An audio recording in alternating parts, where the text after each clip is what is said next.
Madhya Pradesh Congress committee के अध्यक्ष जीतू पटवारी ने प्रेस कॉन्फ्रेंस में बीजेपी और केंद्रीय कृषि मंत्री शिवराज सिंह चौहान पर जमकर सियासी निशाना साधा है। उन्होंने कहा, पांव वाले शिवराज भैया 1 लाख बार मध्य प्रदेश में कृषि आय डबल करेंगे का झूठ बोल चुके हैं। हद संसद में तब हुई जब उन्होंने 8 गुना करने की बात कही। पटवारी ने कहा कि मंडियों में प्रदेश भर के किसानों को धोखा मिला। 15 लाख क्विंटल गेहूं खुले में बिक गया। कहा, आप सबने मिलकर मोदी की गारंटी दी थी, लेकिन 1 महीने खरीदी लेट की और किसानों को ठगा है। ऐसा इसलिए कि बीजेपी समर्थित व्यापारियों को सीधे फायदा पहुंचा। यूरिया संकट शिवराज आप ले आए, बारदाना संकट आप ले आए। पांव वाले भैया जब प्लेन वाले बन गए हैं, दिन में 3 बार कपड़े बदलते हैं, सजे धजे घूमते हैं। किसान का बेटा अब आपका झूठ समझ गया है। शिवराज सिंह चौहान के खिलाफ जीतू पटवारी उपवास करेंगे। जीतू पटवारी ने कहा कि मध्य प्रदेश में हर महीने ट्रांसफर के ऑर्डर वल्लभ भवन में लेन देन का नतीजा है। वल्लभ भवन की 5वीं मंजिल पर भ्रष्टाचार हो रहा है। मिडिल ईस्ट संघर्ष और गैस, डीएपी, खाद संकट पर बीजेपी के नेता झूठ फैलाते हैं। पास में बम फूट जाएं तो भी कहेंगे पटाखे हैं। गैस, पेट्रोल की कोई किल्लत नहीं है कहा गया था, लेकिन हालात सब ने देखी है। खाद और डीएपी को लेकर कहते हैं कि कोई कीमत नहीं बढ़ाएंगे, लेकिन बोरी 50 से 45 किलो की कर दी। आज सभी यहाँ उपस्थित पत्रकार बंधुओं का स्वागत करता हूँ। देश में हमारे देश के कृषि मंत्री पांव वाले भैया शिवराज जी चौहान, यहाँ के पूर्व मुख्यमंत्री, जिन्होंने डबल इनकम को लेकर पूरे देश से लगभग 1 लाख बार, मध्य प्रदेश से लगभग 1 लाख बार अपील की कि हम डबल इनकम लाभ का धंधा खेती को बनाएंगे। हद तो तब हुई जब उन्होंने संसद में खड़े होकर कहा कि डबल इनकम नहीं हुई, 8 गुना किसान की इनकम हुई है। मैं शिवराज जी के यहाँ कंधे पर बोरा लेके गया था, अनाज का, सोयाबीन का। मैंने उनसे आग्रह था, उसके पीछे की सोच थी, उसके पीछे की समझ थी कि सरकार का संज्ञान ले कि उन्होंने मोदी गारंटी प्रदेश को दी, जिसमें सोयाबीन के 6,000 की बात थी, गेहूं के 2700 के दाम की बात थी, ऐसे ही धान का भी 3100 की बात थी। मुझे खुशी नहीं होती है कि मैं कंधे पर 2 किलोमीटर 50-60 किलो का बोरा लेके शिवराज जी के यहाँ जाऊं और फिर उनसे बात करूं, पर मुझे कोशिश करनी पड़ती है इस बात की कि मैं किस तरीके से शिवराज जी को अपनी वो वादे याद दिलाऊं, मोदी जी की गारंटी याद दिलाऊं, किसानों के दर्द को उनको बयां करूं। ये मेरा दायित्व है एज ए विपक्ष का, राजनीतिक दल का अध्यक्ष होने के नाते भी और किसान का बेटा होने के नाते। अभी लगातार हम मंडियों में जा रहे हैं। पूरी कांग्रेस पार्टी ने कल पूरे प्रदेश में कलेक्टर कार्यालय का घेराव किया। सरकार मजबूर हुई और उसने उपार्जन कई जिलों में चालू किया, गेहूं खरीदने की प्रोसेस चालू की। पर इससे पहले वो कितना बड़ा धोखा दे चुके हैं किसानों को, ये प्रदेश के किसानों को और प्रदेश जनों को समझने की आवश्यकता है। लगभग 15 लाख कुंटल गेहूं ओपन मार्केट में बिक गया है, जिसकी कीमत एवरेज 1800 से 2000 रुपए थी। यानी ये 600 रुपए का घाटा, 625 रुपए का किसानों को अगर कोई चोरी की तो इस सरकार मीडिएटर बिचौली बनी, मोहन यादव की सरकार, शिवराज जी की करनी, दोनों बिचौलिए बने व्यापारियों को सहयोग करने के लिए। मैं आरोप नहीं लगा रहा हूं, ये तथ्य और तर्क से कह रहा हूं। शिवराज जी, आप प्रदेश के मुख्यमंत्री पूर्व होने के नाते देश के कृषि मंत्री हो। हमारे मोहन यादव जी प्रदेश के मुख्यमंत्री है। मोदी गारंटी आप सब ने मिलकर दी थी। अभी 2600 रुपए का गेहूं में आपने 1 महीने की जो डिले किया खरीदी और उपार्जन की, उसका खामियाजा किसान कितना भुगता?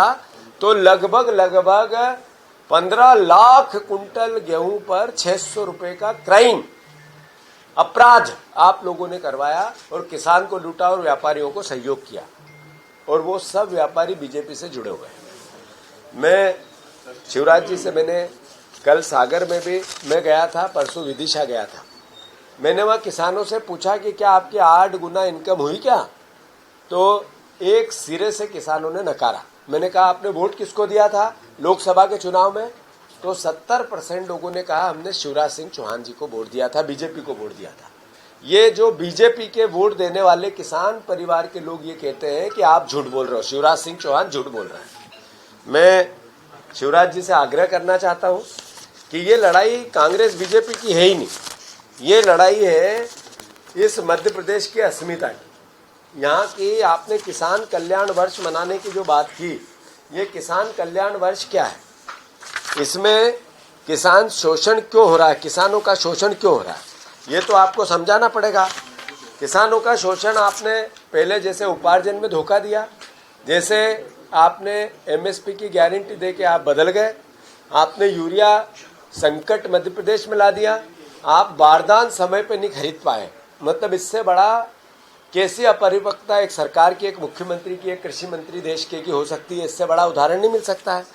तो कुल मिला के जिस तरीके के किसानों के हालात किए, 80% किसान आज ओवरड्यू है, बैंकों का एक तरह से डिफाल्टर हो गया है, और उसके पीछे सिर्फ और सिर्फ भारतीय जनता पार्टी की आपकी सरकार है।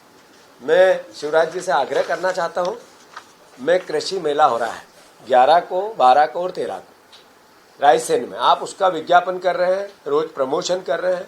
आप पांव वाले भैया थे, किसान पुत्र थे, किसान आपको पसंद करते थे, किसान आपको वोट भी देते थे, आपकी बातों पे भरोसा भी करते थे। पर अब जब आप हवाई जहाज वाले भैया बन गए हो, आप 3 बार कुर्ते पजामे और जैकेट बदलते हो, कितनी भी गर्मी हो जैकेट पहनेंगे। आप जिस तरीके से सज धज के किसान की गरिमा को, एक तरह से उनकी भावना को पूरे देश में ये कहते हो कि मध्य प्रदेश में मैंने किसान को समृद्ध बना दिया, यानी किसान का अपमान करते हो। उन बेटों को चुनौती देते हो आप कि मैं कुछ भी करूंगा, झूठ बोलूंगा और फिर भी वोट लूंगा। किसान के बेटे समझ गए हैं, कोई चुनाव आएगा आपको उसका असर दिखेगा। बुधनी में भी उसका असर दिखा था जब आपका उपचुनाव चल रहा था। मोहन यादव जी, मैं फिर बार बार कह रहा हूं कि समस्याओं के समाधान के लिए गंभीर बनो, आप उसके लिए सकारात्मक प्रयास करो, विशेषज्ञों को बुलाओ, एक जिम्मेवार अधिकारियों की मीटिंग लो, और कैसे हम सही दिशा में सरकार को लेके जाएं उस पर काम करो। आप जिस तरीके से आपका काम करने का तरीका है वो कल फिर एक बार दिखा। वल्लभ भवन में सैकड़ों अधिकारियों का फिर से ट्रांसफर हुआ। ये क्यों होता है? जब मैं उन अधिकारियों से बात करता हूं तो सब कहते हैं कि केवल लेन देन के कारण, भ्रष्टाचार के कारण 5वीं मंजिल को भी कलेक्टर की अदला बदली पर, एसपी की अदला बदली पर, अधिकारियों की अदला बदली पर पैसा मिलता है। इसलिए इस तरह के ट्रांसफर के हर महीने ऑर्डर आते हैं। ये मध्य प्रदेश के लिए एक तरह से भ्रष्टाचार का कैंसर, आप इसको समाप्त करने की कोशिश करो मोहन यादव जी। और मैं मध्य प्रदेश से भी आग्रह करता हूं, यहाँ की जनता से आग्रह करता हूं, आपसे प्रार्थना करता हूं। मध्य प्रदेश को जकड़ लिया है भ्रष्टाचार के कैंसर ने। अब ये जब कैंसर जब होता है तो पूरी कैंसर के जितने तत्व है पूरे शरीर से बाहर करने पड़ते हैं, तब जाकर जीवन फिर से मिलता है। मध्य प्रदेश में कैंसर भ्रष्टाचार का इतना फैल गया है कि पंचायत से लेके सरपंच तक, सरपंच से लेके विधायक तक, विधायक से लेके सांसद तक, दिल्ली तक, भोपाल तक, जल मूल से सत्ता से जब बीजेपी को बाहर करोगे तभी ये कैंसर जाएगा, अन्यथा इस कैंसर की जड़ें बहुत गहरी हो गई है, ऐसे जाने वाला नहीं है। मैं बार बार चुनौती देता हूं अखबार को, टीवी को, हमारे मीडिया हाउसेस को, कि आप एक विभाग ऐसा बताओ जहां ईमानदारी से कोई काम होता है। मैं उसका नागरिक अभिनंदन करना चाहता हूं। नहीं बता पाए एक भी मीडिया का साथी आज तक मुझे इस चुनौती को स्वीकार नहीं कर पाया।